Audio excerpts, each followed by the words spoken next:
Loki is a professional dick, and all the better for it. After his father was killed by Odin, he was adopted by said dad slayer and raised alongside golden boy Thor. A deep-seated resentment began to grow between the two brothers, and even at a young age, Loki has tried offing Thunder thighs in order to take the Asgardian throne for himself. Not being cut from the same powerhouse cloth though, Loki uses his charm, cunning, and magical powers to win situations, which has resulted in some pretty extreme and terrible acts unleashed upon his brother. With this in mind, I'm Jules from WhatCulture.com, and here are the 10 worst things that Loki has ever done to Thor. Number 10. He killed Kid Loki. One of Loki's few moments of heroism is when he sacrificed himself to stop the Sentry from killing the Avengers. One of his most evil moments though was when he sacrificed himself again, but I'll explain. A less noble reason for Loki's sacrifice was that it allowed him to enact a plan to be reincarnated with no knowledge of his past evil deeds, aka the rest of this list. It worked, and he was reborn as the innocent Kid Loki, a completely new person. However, in a rather convoluted series of twists, because come on, it's comic books, old Loki was brought back as Kid Loki's innocence had led him to bind with a dangerous artifact. In order to destroy it, the good Loki had to be wiped out, with the evil version replacing him. Now, I've massively oversimplified the events, but the end result is the same.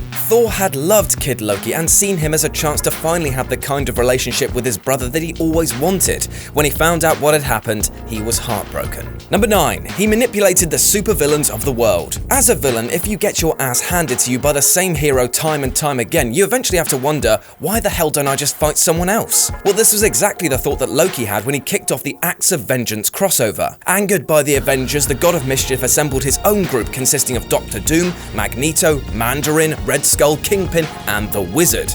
He also freed numerous jailed villains and sent them against heroes that they wouldn't normally face, hoping to catch them off guard, which led to the Juggernaut going after Thor. Juggernaut was one of the toughest opponents the God of Thunder had ever faced, a guy who could simply shrug off blows from Mjolnir and hit back just as hard. To make matters worse, Thor had also been afflicted by a magical illness from Loki, which made him much weaker than usual. It's a battle that Thor would have lost if not for the assistance of the teen supergroup, the New Warriors. But as you can imagine, Loki's team worked about as well together as you could expect from a group that contains a Nazi and a Holocaust survivor. Eventually, Loki got sick of the infighting and just buggered off. Number 8. He nearly killed Sif. After being brought back as a woman after the events of Ragnarok, Loki appeared repentant for his/her actions and was welcomed back into the Asgardian clubhouse. However, it turns out that she had actually been hijacking the body of Thor's former lover Sif. Apart from making Thor uncomfortable, the plan also nearly killed Sif. Loki had left her trapped in the body of a dying old woman and given her a magic mirror that allowed her to see her true self, but stopped her from telling Thor the truth. Thor was eventually able to find her though and saved her just moments before her host body died. Number 7. He started the Avengers vs Defenders War. The Avengers vs Defenders War is considered to be the first ever crossover event in comics. In a story that ran across both titles, Loki and Dormammu teamed up to trick the Defenders into collecting pieces of an ancient artifact called the Evil Eye. The Defenders thought that they needed the eye to save their teammate Black Knight, who had been turned into a statue. However, once completed, it would instead allow Dormammu to merge the universe with his dark dimension. Loki, of course, wanted the Evil Eye for his own ends and so went behind Dormammu's back and warned the Avengers to stop the Defenders. Thanks to his manipulations, Thor was forced to battle his own friends and once again had to fight one of his strongest opponents, the Hulk. Needless to say, Loki got a fair amount of enjoyment from watching his sibling get slammed about by the big green guy, something that he can actually probably attest to hurting quite a fair bit. Number 6. He created some of Thor's worst enemies.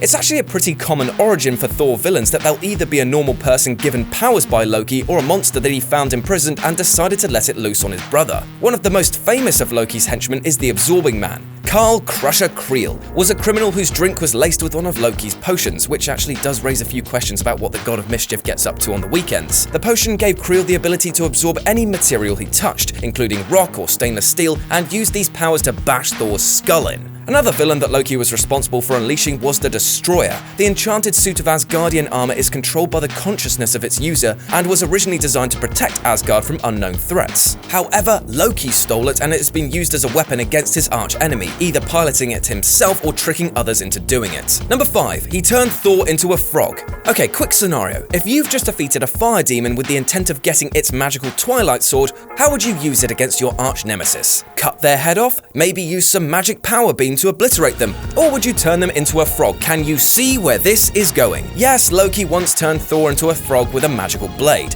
Apart from it being incredibly humiliating for Thor, it also allowed Loki to create a magical duplicate of his brother. He then used fake Thor as a puppet ruler while he secretly controlled Asgard. Now, as this was going on, Thor met a tribe of talking frogs who lived in Central Park and helped them to defeat an army of rats who had invaded their land because comic books. After turning down a marriage proposal from the Frog Queen because comic books, he then found Mjolnir and was able to restore his powers. He was still a frog though, but now he had a tiny little helmet and hammer because comic books! Thor then tracked Loki down and kicked his butt, all the while still being an amphibian. He then forced his brother to change him back to an Asgardian. Comic books.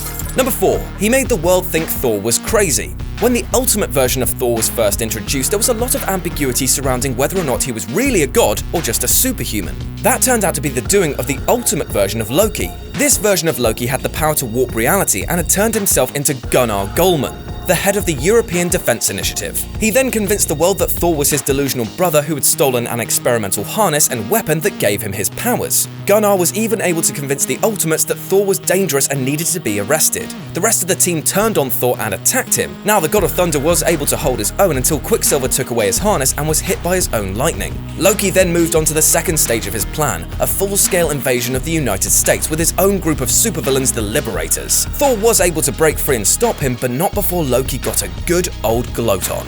Number 3. He initiated the siege of Asgard. Remember how the first entry mentioned that Loki sacrificed himself to stop the Sentry? Well, it turns out that that was kind of his fault to begin with. After Norman Osborn helped stop the Skrull invasion, he was made director of S.H.I.E.L.D. He then assembled some bad lads and lasses to help, Loki being one of them. The God of Mischief, as per usual, had his own agenda though, and used the position to manipulate Osborn into attacking Asgard as revenge against Thor. Over the months that Norman was in office, Loki used his manipulative skills to slowly drive him insane and make him easier to control. When things started to fall apart, Loki finally had the opportunity to push Osborn into attacking Asgard. The resulting siege threw the Marvel Universe into chaos. Asgard was more or less completely destroyed and many of Thor's fellow Asgardians lost their lives. The Greek god Ares was also killed and all of the Marvel heroes nearly lost their lives when the Sentry snapped and became his evil counterpart, the Void. Loki got what he wanted though, and with a move that basically screams "You're welcome," he resurrected himself free from his past sins, the world around him now in ruins. Number 2. He beat Thor. Loki's plans more often than not end in failure. However, in the series Loki, not only did the God of Mischief beat his brother, but he did it all before the series even started. This out-of-continuity story was set in a world where Loki was able to beat Thor and take control of Asgard. Loki ruled the kingdom with an iron fist and kept his brother along with Sif, and would periodically visit them to gloat about his victory. God, this guy loves a good gloating, doesn't he? As you would expect, this still didn't end well for Loki as Thor eventually escaped and crushed his skull. But that time on top must have been lovely. What's that? He hated every moment and felt lonely and unloved? Well, bloody hell, Loki, sort your life out, you silly hat twat. And number 1, he caused Ragnarok. Ever since he was born, Loki has been faced with the destiny that one day he would bring around Ragnarok, the death of all Asgard. But most of his efforts were stopped by Thor, but eventually he succeeded. After Odin died in another battle, Thor became king of Asgard. However, his reign was very short-lived. Loki attacked with an army and a version of Mjolnir that he'd built for himself. In the ensuing battle, many Asgardians died, and Asgard itself was ruined. Now, Thor did manage to cut off Loki's head and then used magic to keep it alive so we could watch Asgard fall around them, but nothing can demonstrate the evil of Loki better than crushing his once home, all to piss off his brother. And that's our list. Got any more time that Loki was a thorn in Thor's paw? Well, let us know about them in the comments section below. And why not head back to whatculture.com for more daily news and articles. I've been Jules and you can follow me here on Twitter at RetroJ with a 0, and you can also catch James Hunt, who wrote the original list, at JamesHunt182. Speak to you soon, and as always, you're welcome.